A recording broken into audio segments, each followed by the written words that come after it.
अस्सलाम वालेकुम दोस्तों, तुसी वेखदे पे हो पाक पदरकास्ट ते मैं तेरा दोस्त अहमद फराज। दोस्तों किसे भरा वीर नु इंदे नाल दा तोहफा 25+ साला इंशाल्लाह चाहिदा होवे बाएतमाद भरोसे नाल ए पाक पदरकास्ट चैनल ते मिलेगा। ए माशाल्लाह लगाई थी आज डेट विच लगाई थी भरा विच चेक कीती होनी। नदीम भाई फैसलाबाद शहर विच उन्हें 4.5 लाख रुपए दे विच थोड़ा बहुत प्यार मोहब्बत करके उन्हें परचेज कर ली। अल्लाह ताला भाई मोहम्मद नदीम दे नसीब करे जिन्हें साढ़े अकाउंट में पैसे पाए माशाल्लाह फैसलाबाद शहर जा रहे। किसे बराबर में मजीद जानवर चाहिए होवे। एक पहले बच्ची और खड़ी है माशाल्लाह, थल्ले भी बच्ची है, मुंह विच दो दंद है, जर्सी है। उनके पर व्हाट्सएप करो, वीडियो सेंड करना खरीद सकते हैं। ए माशाल्लाह कैमरामैन सब छड्डो, गड्डी नंबर बखाओ तो फैसलाबाद वास्ते करो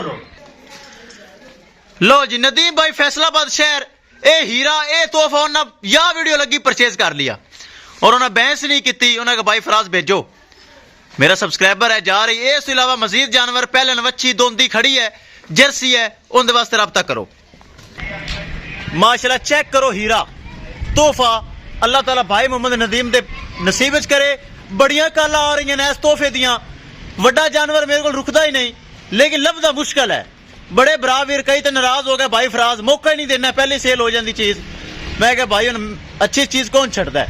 ए चेक करो माशाल्लाह बहुत अच्छी चीज उन्हें परचेज कर ली। किसी भरा वीर मजीद जानवर चाहिए हो रब्ता करके परचेज कर सकता है।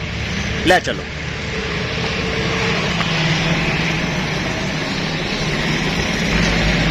लो जी, कर दो जी, लोड कर दो। अल्लाह ताला मालका दे नसीब च करे जेड़े भरा वीर भरोसा करके पैसे भेजते हैं।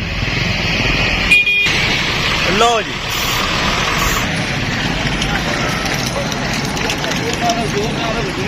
एक एक चीज हो गई क्लियर। किसी मेरे भरा वीर मजीद जानवर चाहिए होवे रब्ता करके परचेज कर सकता है। आवाज पराली और सट दे। इंशाल्लाह दोस्तों मिलांगे एक नई वीडियो के नाल।